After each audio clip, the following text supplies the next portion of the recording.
Now it's time for Inspirational Women, and my guest, Dr. Christy Kane, a psychologist and former owner and clinical director of 2 residential treatment centers. Her work focuses on neurology, trauma, mental health stability, mental health empowerment and understanding, and how electronics are affecting the human brain. Dr. Kane is also the author of a new book, Fractured Souls and Splintered Memories, Unlocking the Boxes of Trauma. Dr. Christy Kane, it is wonderful to welcome you back once again and continue an important conversation. Thank you. I'm excited to continue our conversation.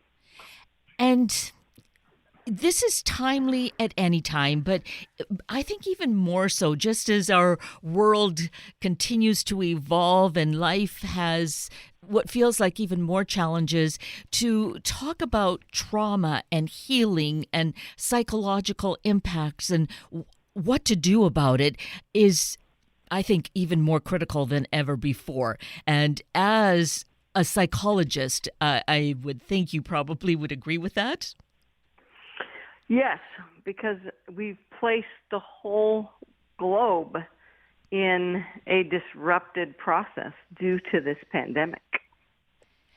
And the things that have gone on in this big process certainly have affected each of us individually, depending on our lives. But overall, it's perhaps been even a more stressful event than any of us would have ever imagined we'd encounter in a lifetime. Agreed. And, I think we've never even had, for most of us, nothing even remotely like this, and it lasted far longer than I think anybody anticipated. I know in my own life when they started to indicate, you needed to work from home and different things, my brain was thinking, oh yeah, this will be done, 30 days, 2 months, but it wasn't. And so I think that also was difficult because people had anticipations and by Christmas or by Thanksgiving or certain events, and it didn't happen. Exactly. I was thinking, I was even more optimistic than you at first. I thought, maybe a couple weeks at most. I can't imagine things could lock down for that long. But here we are, almost a year and a half later, as we're finally beginning to see more of an opening up. But it's still kind of a rocky path. Yes. And there's still a lot of uncertainty. And I think that's a foundational issue with the trauma that we're experiencing, is because people still have fear, people are still uncertain, and there are still people that even though things are opening up, they are still staying home. So there's many different types here, and yet at the core of it is, we could call all of that trauma, correct? Yes. Trauma has different layers. You have the chronic trauma, which is where there's a repetitive situation that happens over and over again. You have that big one-time huge event. You can have re-experienced trauma that happens intermittently. And all of those events that are overwhelming, that create fear, that are emotionally difficult for us to process, impact the neurological daily activities of the brain, and so that the brain processes traumatic events differently than it does normal events. And with this being the case, I would think many of us might not really be aware that that's what's going on. We may feel really off from our life's game, if we want to call it that. We just don't feel quite right, and maybe don't want to acknowledge it because, I shouldn't be feeling that. So if there is that kind of conflict occurring, what's your suggestion to people? It's really important to take time to talk, to go visit with a mental health professional, to take time to do the things that bring healing to the brain, that allow you to feel safe and at peace. So we have to counter for our brain the negativity that's experienced because of trauma, both in the aspect of resolving what has created the trauma and also in the aspect of inputting additional activities that balance, that we enjoy, that kind of counter the trauma so that the brain is allowed to resolve and heal. And on your website, let's mention the website because I think it's a good and important resource. So my website it's either 360kane.com or drchristykane.com, but it's the DR. Yes, that's so important. DRCHRISTYKANE. I have to spell it out because there's so many spellings of Kane and Christy. So yes, important to do that. So on the website, the thing that I'm thinking of is a TEDx talk that you do for youth, and you talk about the brain and the impact of all this, the electronics and technology on the brain. And, yes. I take that, and then in the context of this last year and a half, when we've relied so much on technology, and that's just a slice of it, along with how we also use technology. So how do we factor all of that in to our healing and wanting to get a more solid foundation in our life? I'm glad you asked that and brought that up because I think perhaps the most long-term impacted individuals from this pandemic may be the youth. Because they had their life disrupted from many of the mile markers that they would have enjoyed, like no prom, no graduation, no going off to college as everything went online.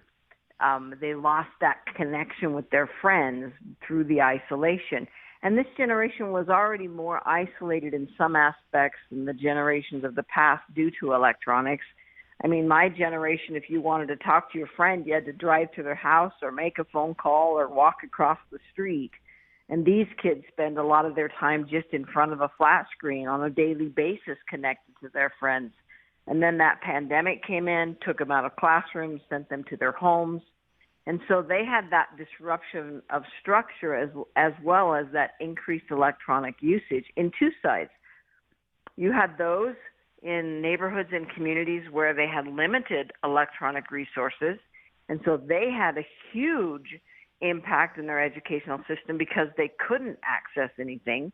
And then you had those who had plenty of electronic usage who were then just continuing their increased stimulation. And we know by all of the research that's out there that too much time in the electronic world for the adolescent brain is not healthy. And so I think what we're going to see in that generation is perhaps a longer impact of this pandemic. And the way that we need to counter all of that for all of us really is balance. Anytime I think we spend hours and hours doing a certain activity, especially if it overstimulates the brain and is isolating, is not healthy.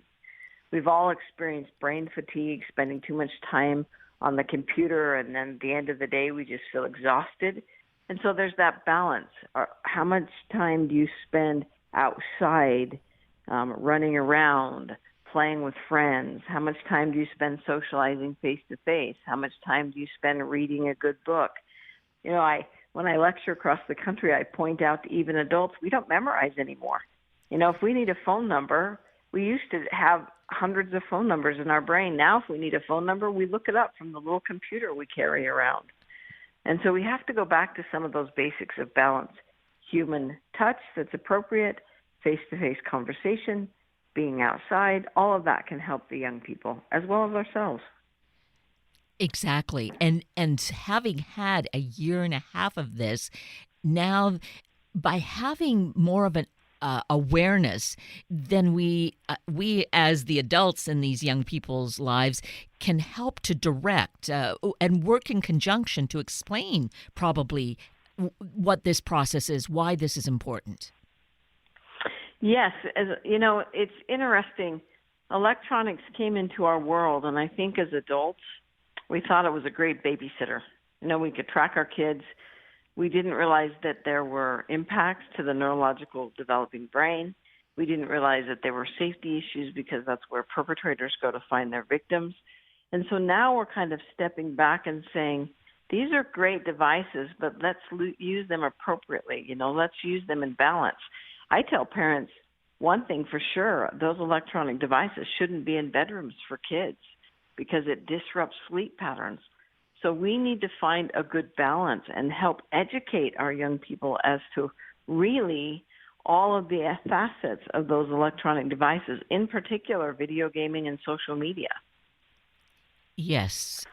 And the social media has its own long conversation, but I think we've certainly been aware of some of the issues with that. But that's where just too much information that is just off the cuff has such a really deep and painful effect on a young person's life.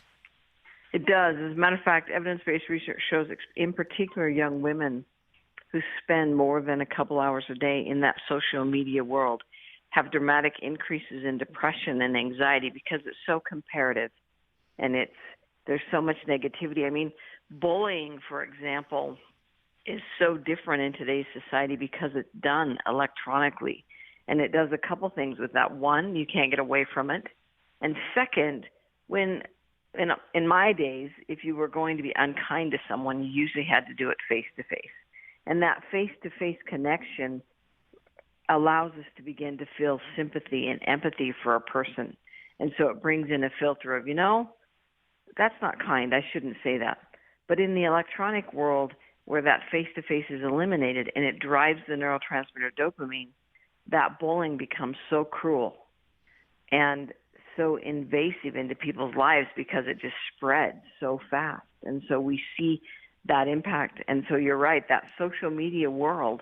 And the sad thing is a lot of parents think that the kids are just hanging out and they may have their passwords and be checking and think they're sharing all this good stuff. But what they don't know is those social media platforms also have other accounts that parents don't always know about, where there's a lot of dark stuff shared and very edgy stuff. And, I was just speaking at a resource officers conference in Texas, and their number one issues is sexting, because kids are sharing inappropriate pictures. Girls are taking pictures of themselves. Boys are sharing it. And then, of course, vaping. But that social media world is so negative. And the other thing I thought about, because we asked this question is, as we look at these mental health issues for young people that are so high right now in our country, and you wonder, well, why? I don't know about you, but when I was a kid, if something bad happened in the world, someone had to tell you, or you happened to have to watch the news. Our kids are bombarded through that social media platform with negativity on a daily basis, on a global scale. And that takes its toll on the emotions of the young people.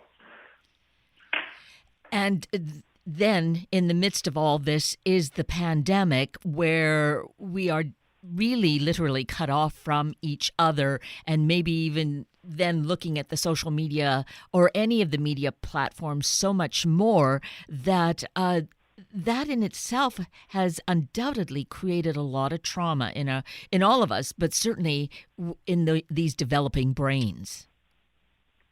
Yes. And so we're kind of layering these traumas, aren't we? Yes. We're altering the normal pathways, and the pandemic comes into play, the stimulation of all the electronics, and then we're seeing these climbing rates of anxiety, depression, and suicide ideation for our young people. It's almost like we've created the perfect storm. So at this point then, we're really in the middle of it, and as we are coming out of the pandemic, and what do we need to do as parents, as just the adults in our community? What do we do for our young people? I think the best thing that we can do is go back to some of the old-fashioned, simple processes of life. Go camping away from concrete and electronics. Have those deep conversations. Go out and play tag, play basketball. Watch a YouTube video and make something together. Get the young people talking. Allow them to express their emotions. We need to help diminish fear. We need to help kids to believe that this is a wonderful and good place. It's interesting. There's research out of UC Davis that shows that the brain by itself, because of the limbic system, which has our fight and flight mechanism, is kind of designed to see the negative. And because of that, we have to counter it by providing lots of positive moments, because our brain is designed to keep us safe. It walks into a room and says, is this a safe place? And so it's that half-empty glass, but the research shows we can create more positive processes in the brain if we spend a lot of time doing those things that are uplifting. I mean, even there's research that shows helping our young people have meditative spiritual moments. And I'm not necessarily talking religion. I'm talking those moments that help us explore our values in life and why things are worthwhile, can heal the brain. And so it's really inputting all that positive back in their lives for them. And so this is a critical time to really be aware of it. Here we are, with summer vacations, this type of opportunity to spend this time together. And as you said, with camping, that could definitely then be a big part of it, getting out in nature and appreciating that part of our world. Yeah, as we look at the research and we look at brain development and for young people, in some ways it's not rocket science. It's really going back to those basics. People might call them the old-fashioned values, the old time frames, like, learn to crochet. It's good for the brain. Learn carve a piece of wood. There's just some of these tactile, basic things that it seems like the older generation used to do all the time, and we seem to be too busy to do, and yet we can spend way too much time on Facebook or Pinterest, right?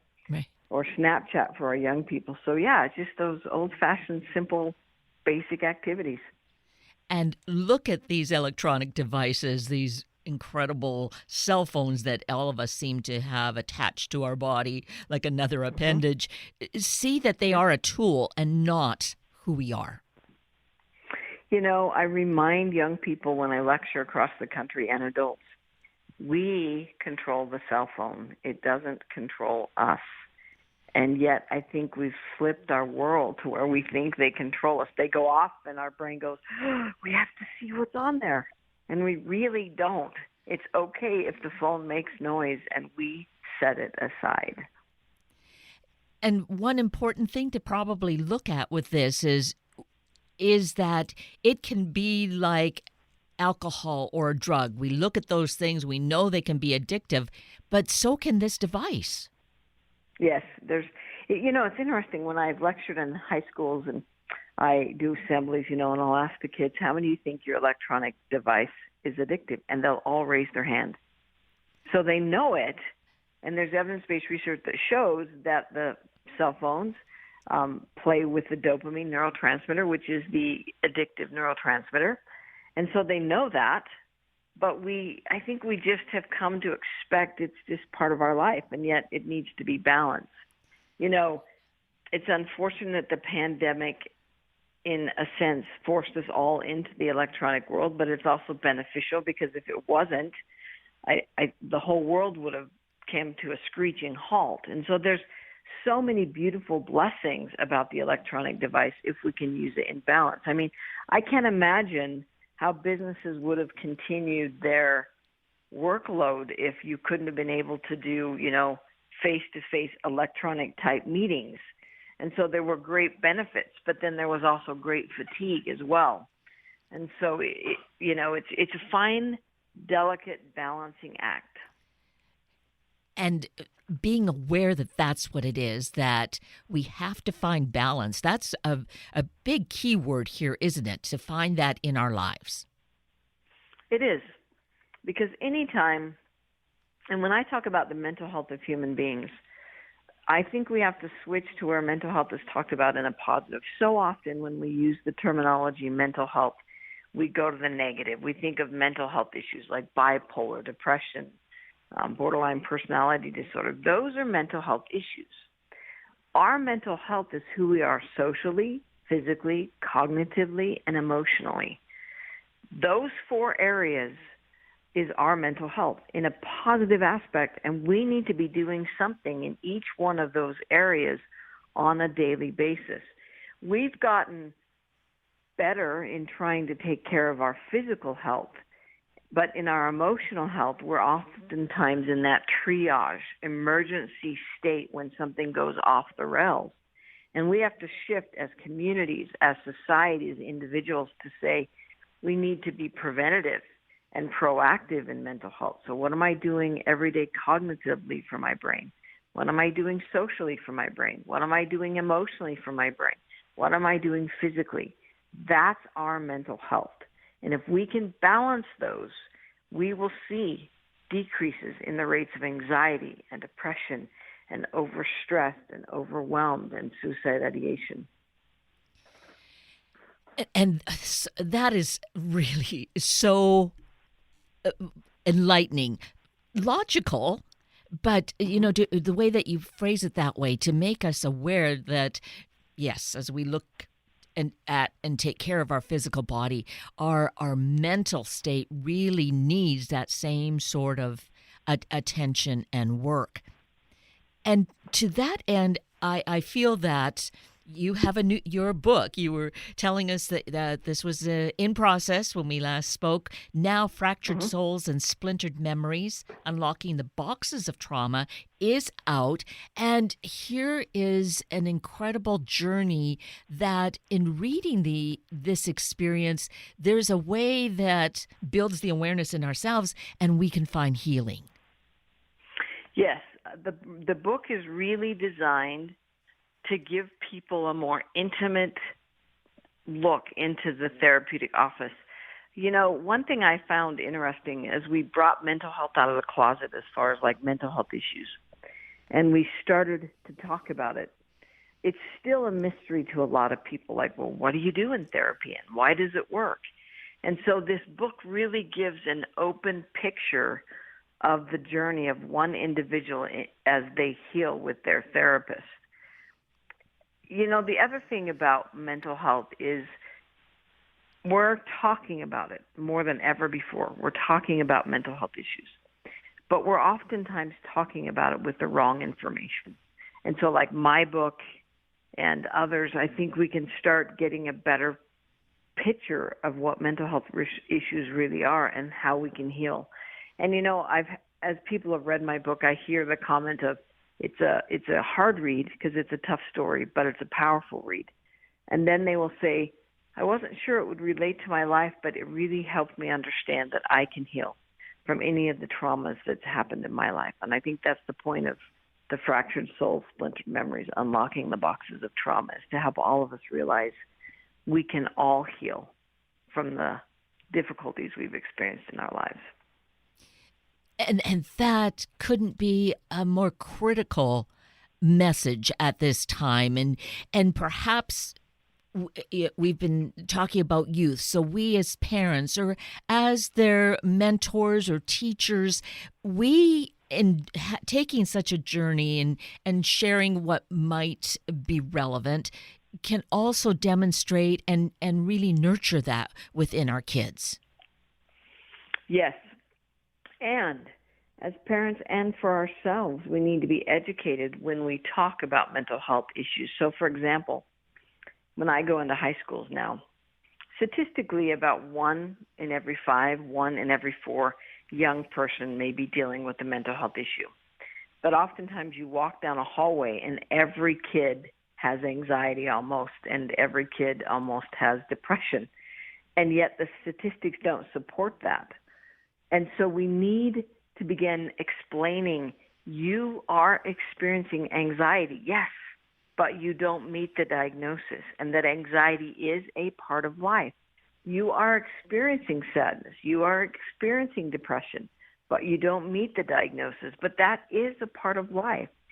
Education in the field of mental health issues needs to take place so that we don't self-diagnose. It's interesting, we don't usually physically self-diagnose. I don't know, we might go online and try to figure out what we have before we go to the doctor's office. But it's interesting, in the mental health world, a lot of people tend to self-diagnose without going to see a professional. And I would say it's time. Every single person can benefit from going to an office where it's purely confidential, where they can sit down and talk about anything and know that they're kind of going to just be allowed to open up, and someone can offer some direction and guidance. Sometimes I refer to mental health professionals as like a mirror or a sage to give you a chance to just reevaluate your perspectives. Every person I've ever talked to who has seen a mental health professional that they felt was effective benefited, even if it was one session. And so as adults, we need to go visit and not self-diagnose. For our young people, if we feel that there's something going on, we need to take them so that we're really treating it effectively instead of just talking about it in hallways and self-diagnosing.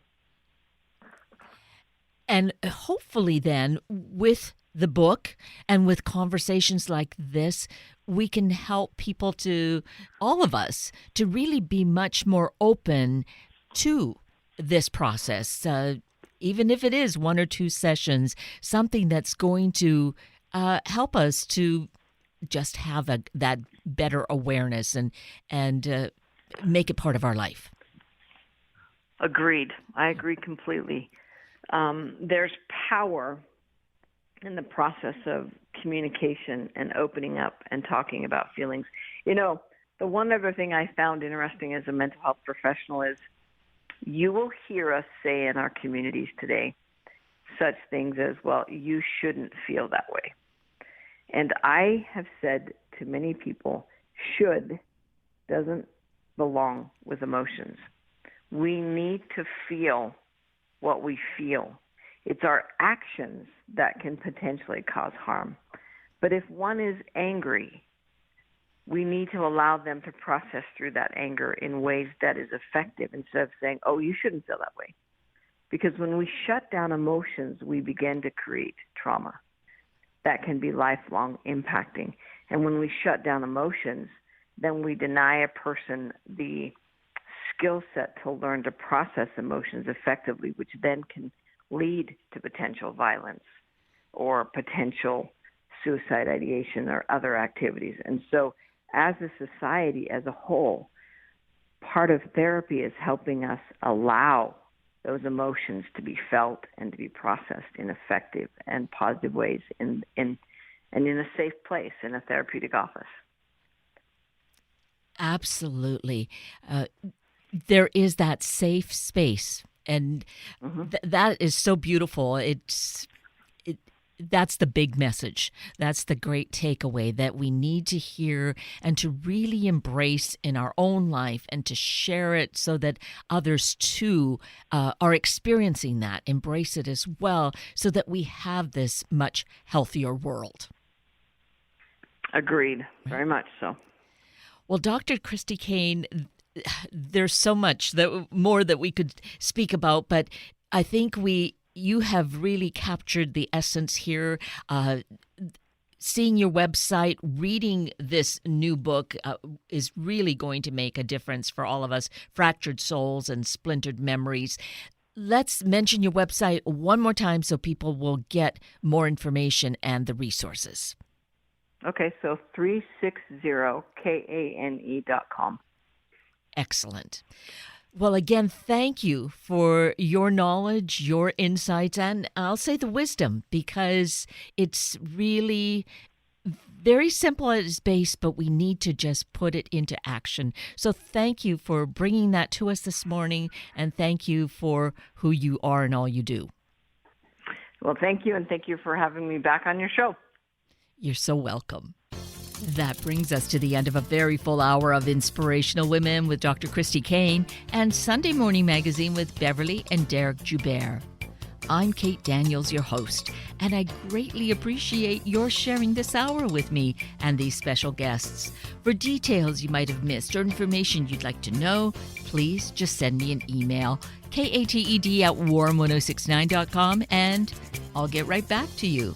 Also, if you'd like to listen again or to share these important stories with your family and friends, find the podcast on our Warm 1069 webpage. Just click on the podcast tab, then either of the show names, and then look for the guest names. I now wish you and your family a day of taking some time in nature to grow in the awareness of our connectedness to all life. Have a week of the same, and then please plan to join me again next weekend for another hour of Sunday Morning Magazine and Inspirational Women on Warm 1069. Good morning.